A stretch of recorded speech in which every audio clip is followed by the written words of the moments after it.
It's my pleasure to get to introduce John Ellis from my lab. John is a native of Kansas, which is one of the states in the middle of the country. I grew up in one of those states too, so we always like to say that Kansas is like flatter than Iowa, where I grew up from. Anyway, John did his BS in biochemistry at Wichita State University in Kansas, where he stayed to do a master's in chemistry. We were very lucky to attract him to UW-Madison for graduate school. He joined my lab as one of the foundational members, and I think many of us can recognize that it takes a special kind of student, a certain kind of daring to join a group when it's right at its inception. And I am like tremendously lucky to have had John and the rest of his cohort help start our group off on the right foot. So I'm not going to take any more of John's time. This is a project that isn't published yet, so this is a very public debut for a good portion of the work, and I'm excited to hear it. So today I'm going to be talking about, hopefully it's on the right screen. It's not, let me know. I'm going to be talking about what I've been working on in the Buller lab, which is the biocatalytic CC bond formation through a novel decarboxylative Aldol-Type transformation, which is a lot of words. So just to give a bit of background on the importance of this project, CC bond forming reactions are really crucial in organic synthesis and in particular medicinal chemistry. So here is just a review that I pulled up from the Journal of Medicinal Chemistry, and I've highlighted in blue some of the core CC bond forming reactions that are used really frequently in medchem, and we can see that there's not a lot of blue on this chart. There's not a lot of CC bond forming reactions, and most of these are pretty much workhorse reactions in medchem. I think I was quoted when I was doing my internship at Eli Lilly that 1,000 Suzuki-Miura couplings are run, basically every week. And so Suzukis are important, and I think this really highlights that we need CC bond forming reactions. There just aren't a lot of them that are widely used, though. However, nature also needs CC bond forming reactions, and nature uses many routes to make CC bonds. And I think we are, depending on whose lab you're in, you have probably a favorite enzyme or two that can maybe do some CC bond forming reactions. But a lot of these reactions have a common problem. Enzymes are great. They overcome a lot of challenges, but they do have challenges of their own. And one of the challenges that we just heard about in Catherine's talk is thermodynamics and reversibility. And for CC bond forming reactions, thermodynamics is a challenge because it can lead to erosion of stereospecificity and things along these lines. And so nature obviously has to overcome this challenge. And so the way that nature does this, or one of the ways that nature does this, is through things like metabolic flux. If you remove the starting or the product from the reaction and shuttle it down a pathway, it can't go in reverse anymore. And in particular, nature employs thermodynamic sinks and irreversible transformations, which kind of act as one-way check valves through these metabolic fluxes. In blue, this is just central metabolism here, and in blue, I've highlighted reactions which produce CO2. When you make when you rip a CO2 off of a starting material, the CO2 leaves. That transformation is effectively irreversible and locks in the stereochemistry that you've generated, which is kind of cool. And so nature really does use this just menagerie of enzymes to achieve beautiful chemistry.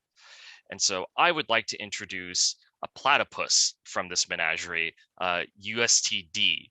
And so the reason why I call it a platypus is because USTD is a PLP-dependent enzyme from the eusiloxin B biosynthetic pathway, whose closest sequence homologs and kind of family are cysteine desulfurases, but who catalyzes a decarboxylation of the side chain of L-aspartate to form a putative enamine to install an amino acid moiety into the eusiloxin B precursor, thus making a CC bond forming reaction. And so this reaction is really cool.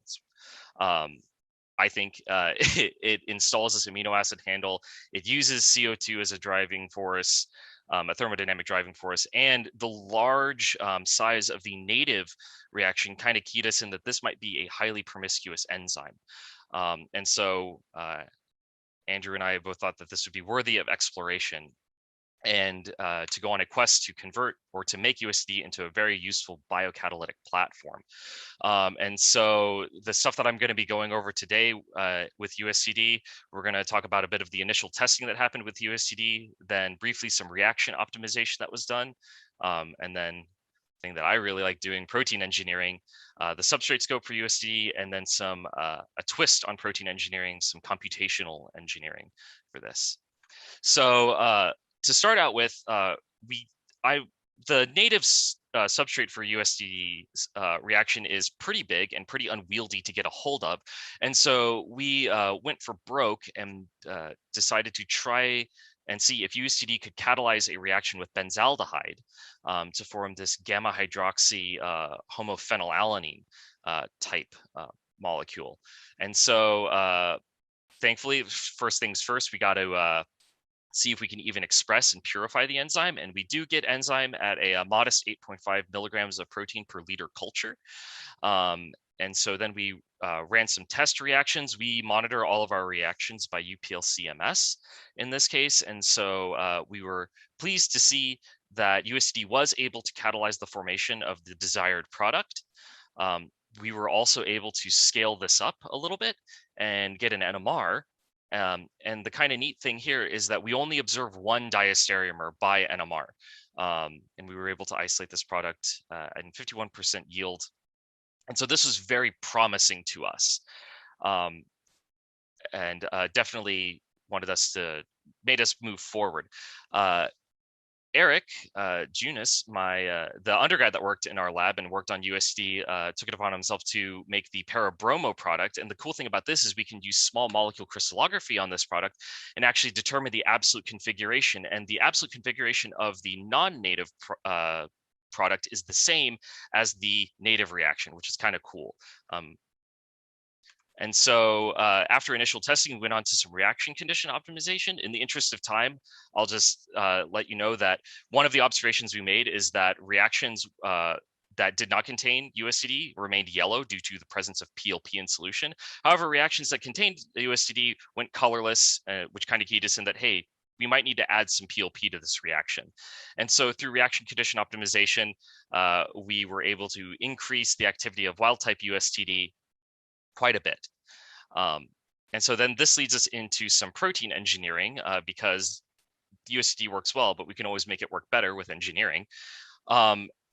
And this was a pretty cool story. So first, I will note that the total turnover numbers don't match the two to the previous slide, and that's because the quantitation that was done in this stage to compare the lineage of USTD was done with different reaction conditions. So I apologize for that discrepancy. But to start out with, USDD wild type does a pretty good transformation. We explored some saturation mutagenesis and managed to find a hit C392L, which boosted the activity of the enzyme. However, as we were doing this, we were not getting too much luck. And so Prashant Kumar in our lab took it upon himself to do some global random mutagenesis, where I asked him if he could do some of this.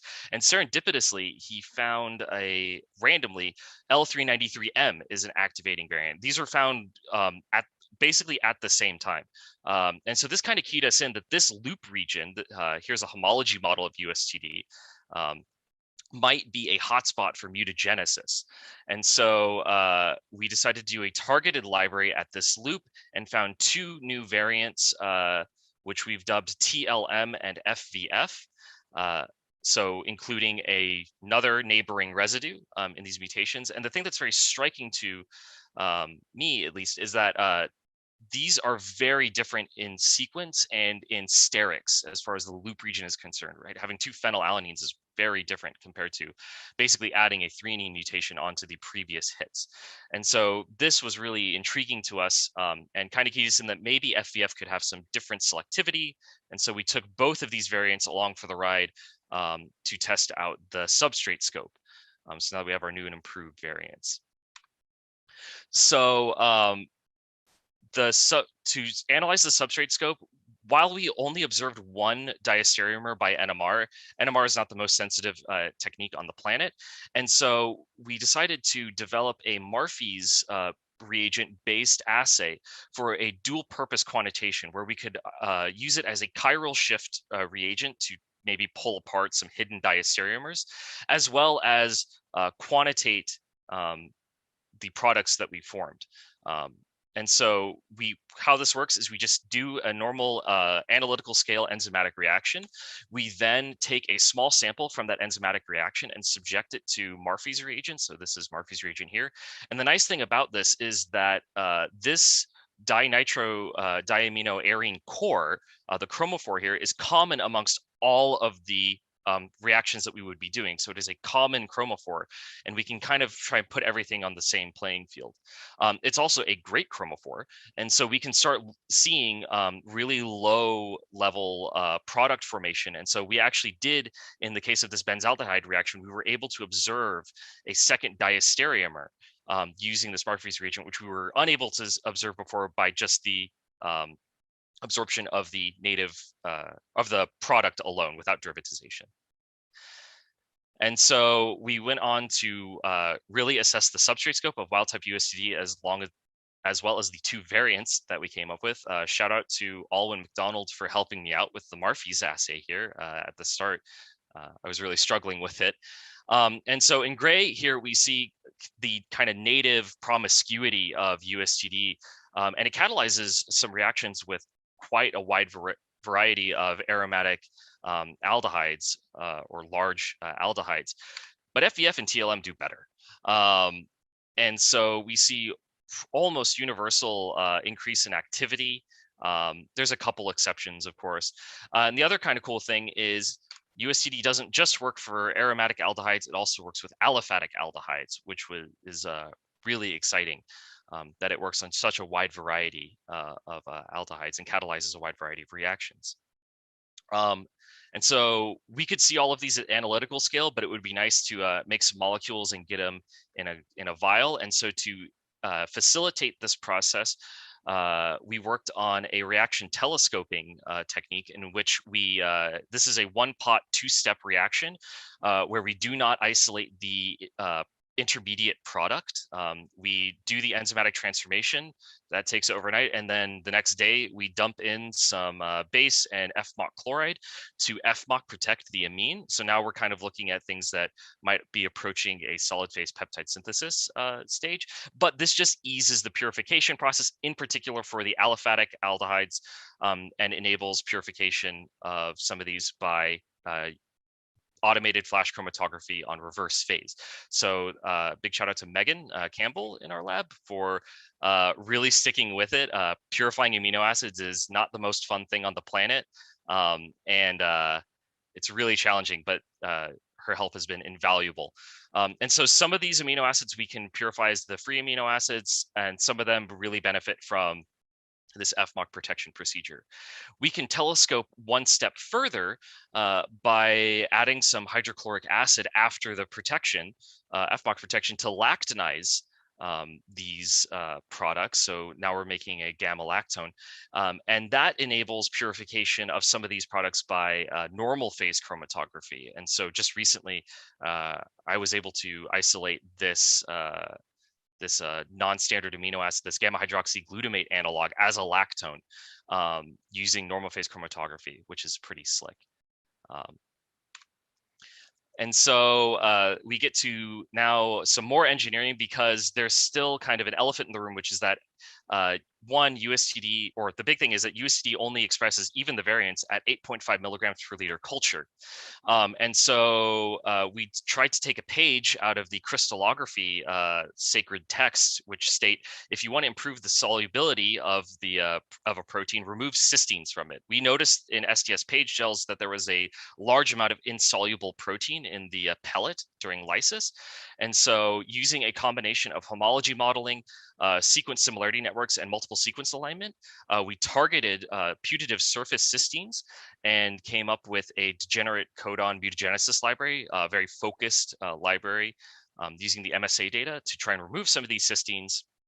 And then because these cysteines are distant from one another, we reason there's going to be a low degree of cooperativity amongst these, and that we might be able to use linear regression modeling to actually accelerate the engineering process. And so I won't go into the details of what happens, but through careful curation of the data, using measurements that were robust and discernible above noise, we were left with only 5% of the explored sequence space as data for this model. And we were able to build a model. We were able to look at how different mutations were influencing the activity, and we were able to generate some hits or generate some new variants to test. And so here are some of the variants. This variant here, we actually found experimentally, but these 3 variants on the right here were computationally generated. And what we see is by Bradford assay, all of the variants that we screened or we tested here and brought along for the ride have higher expression by Bradford assay, higher isoluble protein. However, these variants, when you control for concentration, are worse catalysts. They work. They have about 70% the activity of the parent enzyme TLM, but in a whole cell biocatalytic context, they work great. And so this kind of keyed us in that we might be able to use these as whole cell biocatalysts for transformations. And so again, Megan, really championing the scope here and the making the big scale molecules, did a reaction with paranitro benzaldehyde, and we were able to isolate 1.4 grams of the product as the dihydrate with excellent DR, which was great. The other consequence of this is that USTD doesn't have a crystal structure, and it would be wonderful to have a crystal structure of this enzyme. And the removal of these cysteines actually enabled reproducible crystallization of the protein. We tried with wild type and TLM and just nothing ever shaked out. And so we got some reproducible crystallization, and we sent these off to a beamline and got some great data at 2.5 angstrom, and we really felt that we were on our way to a beautiful, juicy crystal structure.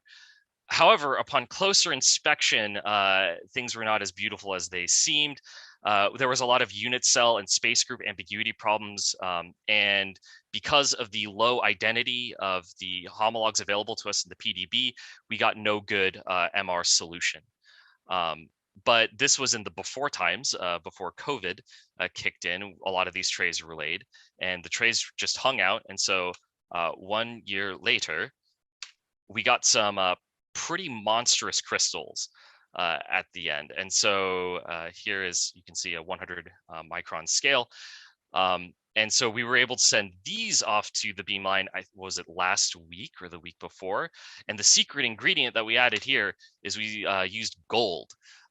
And so when we add our secret ingredient, we were able to solve the crystal structure of USTD using gold as our anomalous phasing source. And so here, the protein crystallizes as a 3 monomers in the asymmetric unit, but it's a functional dimer from what we can tell. And so this is what the active site looks like with the PLP bound as the internal aldamine. Here is that putative loop region that we mutagenized as TLM. That's what we engineered for. There's some interesting features in the active site. Here's the arginine that likely hydrogen bonds with the carboxylate of the starting material, the aspartate, or the alpha carboxylate, not the side chain. And here, if we rotate around, we can see really what's going on in the active site. There's a methionine that reaches in from a different subunit. There's an aspartate that hydrogen bonds, and this is going to be really useful down the road. And so now we've got our new whole cell version of USTD, and I think we're really getting ready to do some exciting stuff with USTD.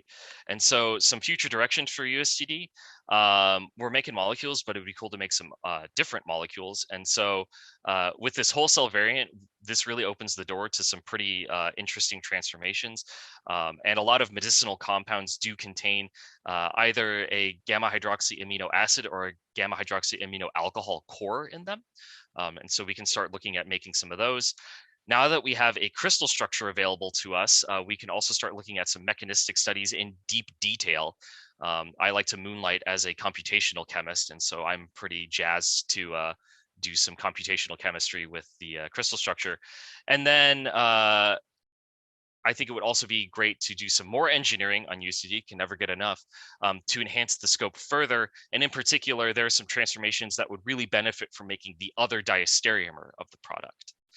So that's where I think I'm going to be going next. And so with that, I would like to give a big shout out to Andrew Buller and the Buller Buddies, we like to call ourselves. In particular, Megan, Eric, and Prashant for all their help on their deep help on the USTD project. I'd also like to shout out Heike, our NMR facility, and Martha Vestling at our mass spec facility, and Ilya in our crystallography, the small molecule crystallography, Phil Romero for his expertise in linear regression modeling and protein engineering, and then Craig and Bob in the crystallography core for the crystal structure help. And got to thank funding, and I would be happy to answer any questions.